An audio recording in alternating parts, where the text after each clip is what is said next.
Munro की जबरदस्त जीत के बाद अखाड़ा शांत हो जाता है और उनका विरोधी ज़ेन क्वांगलोंग बर्फ की एक विशाल नुकीली जेल के अंदर पूरी तरह से जम जाता है। ये शांति जल्द ही भीड़ के कान फाड़ देने वाले शोर से टूट जाती है, जो हैरानी से चिल्लाते हुए और मुनरो का नाम जपते हुए अपने पैरों पर खड़े हो जाते हैं। उनकी अविश्वसनीय शक्ति के प्रदर्शन से पूरी तरह मंत्रमुग्ध हो जाते हैं। स्टैंड से लैन ये दृश्य देखता है और साफ तौर पर कांप रहा होता है। मुनरो की क्षमता का खौफ उसे हिला देता है। उसके चेहरे पर गंभीर भाव हैं। वो खुद से कहता है कि मुनरो का विरोधी लेवल 12 का योद्धा है, फिर भी वो पल भर में हार गया। जब लैन अभी भी मुनरो की अविश्वसनीय ताकत के बारे में सोच रहा होता है, तभी एक नई जीत की घोषणा होती है और वो ये सुनकर हैरानी से मुड़ता है कि कियान युक्सियू का मैच भी खत्म हो गया है। दूसरे अखाड़े में कियान युक्सियू शांति से खड़ा है। उसका हारा हुआ विरोधी उसके पीछे हवा में लटका हुआ है, नीली ऊर्जा के कई भालों से छेदा हुआ। कियान युक्सियू के होठों पर एक आत्मविश्वास भरी मुस्कान है, जो नतीजे से उसकी संतुष्टि दिखाती है। ये देखकर कि लू शेंग के दो मुख्य प्रतिद्वंदियों ने अपने मैच इतनी आसानी से जीत लिए हैं, लैन घबरा जाता है। वो लू शेंग को चेतावनी देने के लिए मुड़ता है, लेकिन उसे फर्श पर गहरी नींद में सोता हुआ पाता है, जो तनाव से पूरी तरह बेखबर है।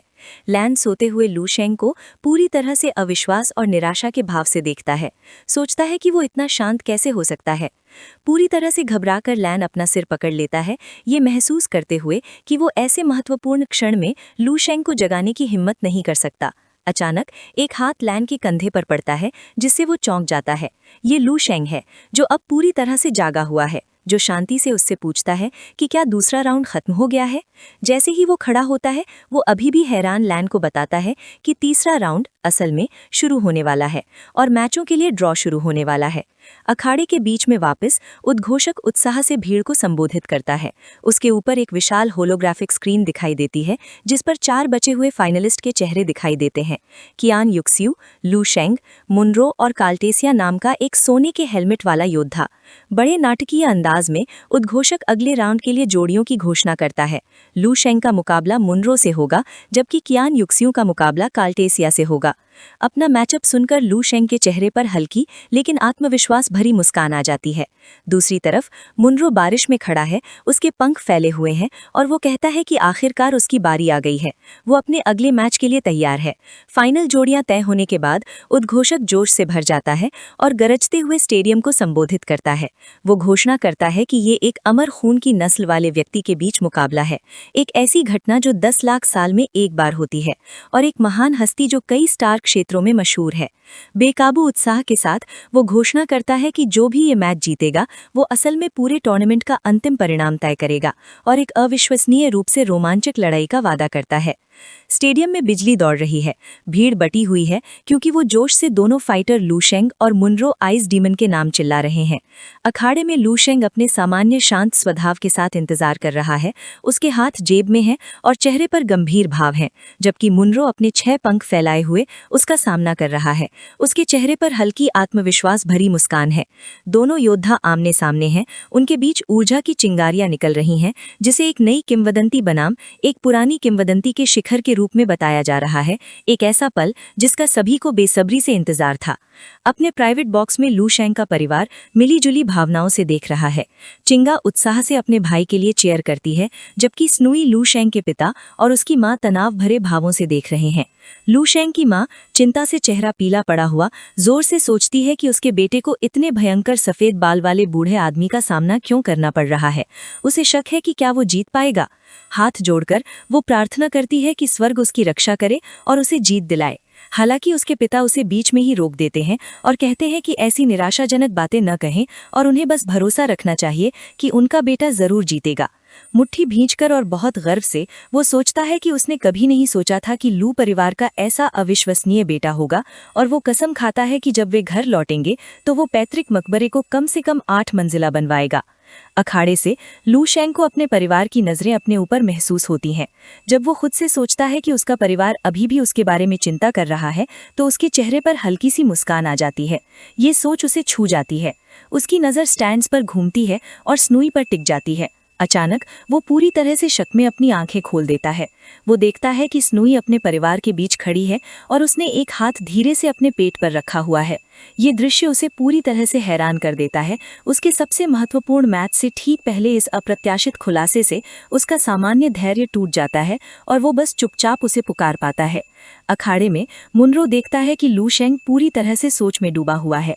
वो उसे पुकारता है और पूछता है कि वो क्या देख रहा है जबकि मैच शुरू होने वाला है। उसकी आंखें ठंडी नीली रोशनी से चमक रही थीं। मुनरो अपने प्रतिद्वंदी को घूरता है और उससे कहता है कि लड़ाई के दौरान ध्यान भटकना बहुत बड़ी बेइज्जती की निशानी है।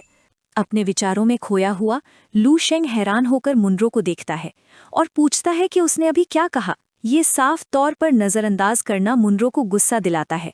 उसकी चमकती आंखें गुस्से से सिकुड़ जाती हैं और वो तय करता है कि लगता है उसे लू शेंग को एक सबक सिखाना होगा।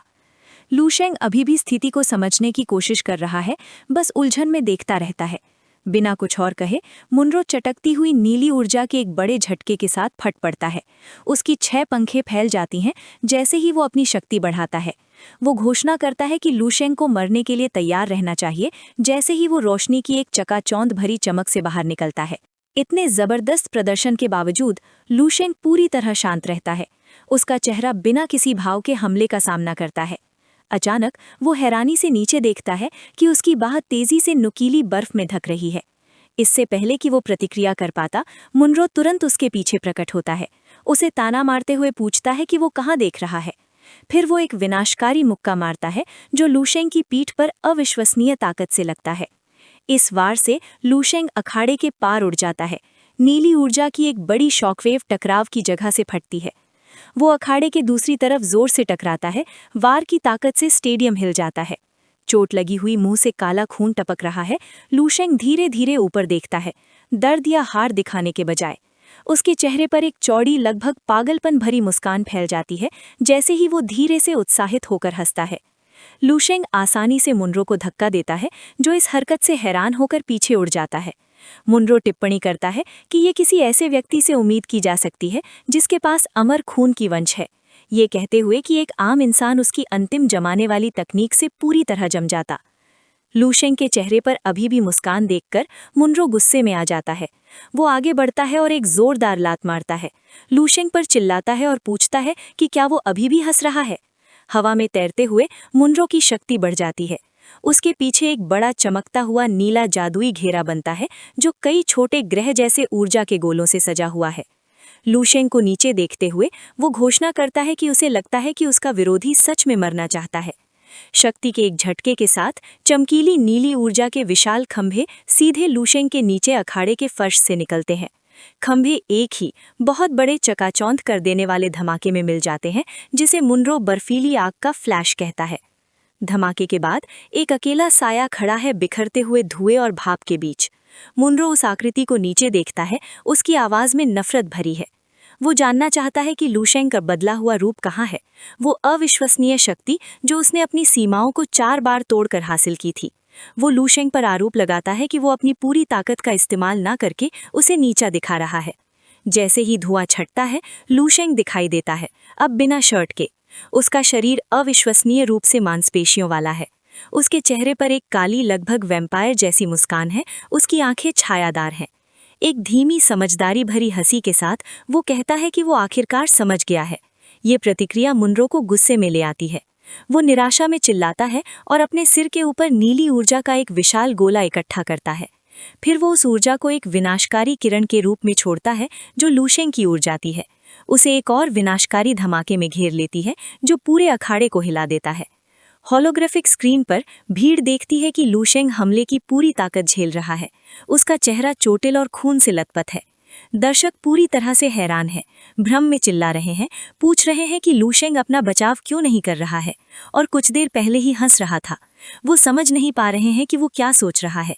एक और दर्शक एक संभावित स्पष्टीकरण देता है, ये सुझाव देते हुए कि लू शेंग स्पष्ट रूप से सदमे में है और उसका शरीर केवल सहज प्रवृत्ति पर ही विरोध कर रहा है, इसीलिए वो पलटवार नहीं कर रहा है।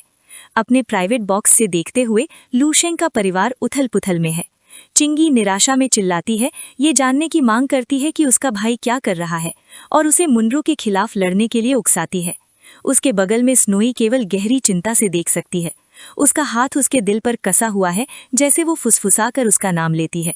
लैन भी इसी तरह की घबराहट में है। स्टैंड से लूशिंग पर चिल्ला रही है, ये समझने में असमर्थ है कि वो क्यों मुस्कुरा रहा है, जैसे उसे कुछ अद्भुत मिल गया हो जबकि उसे पीटा जा रहा है। अखाड़े में मुनरो अपना लगातार हमला जारी रखता है, प्रतीत होने वाले दक्षाहीन लूशिंग पर शक्तिशाली वारों की बौछार करता है। आखिरकार वो रुक जाता है, घायल लूशिंग को नीचे देखता है। मुनरो लड़ाई को उबाऊ और अर्थहीन घोषित करता है। ये तय करते हुए कि अब आगे बढ़ने की कोई ज़रूरत नहीं है, वो घोषणा करता है कि इसे खत्म करने का समय है। इसके साथ ही मुनरो अपनी पूरी शक्ति का उपयोग करता है। उसके शरीर से शानदार नीली ऊर्जा का एक विशाल घूमता हुआ बवंडर निकलता है, जो पूरे अखाड़े को अपनी चपेट में ले लेता है। वो इस अंतिम तकनीक को दूसरा रास्ता, गैलेक्टिक रूल कहता है। हमले का विशाल पैमाना और दबाव सभी को हैरान कर देता है। अपने बॉक्स से देखते हुए सेबेस्टियन का चेहरा डर से सिकुड़ जाता है। वो शक्ति की प्रकृति को पहचानता है और अविश्वास में चिल्लाता है कि ये लेवल 12 का शिखर है। वो सवाल करता है कि क्या ये संभव है कि मुनरो सच में अपने लेवल के चरम पर पहुंच गया हो। ये वीडियो का अंत है। अगर आप लोग अगला भाग देखना चाहते हैं तो हमारे चैनल को सब्सक्राइब करें।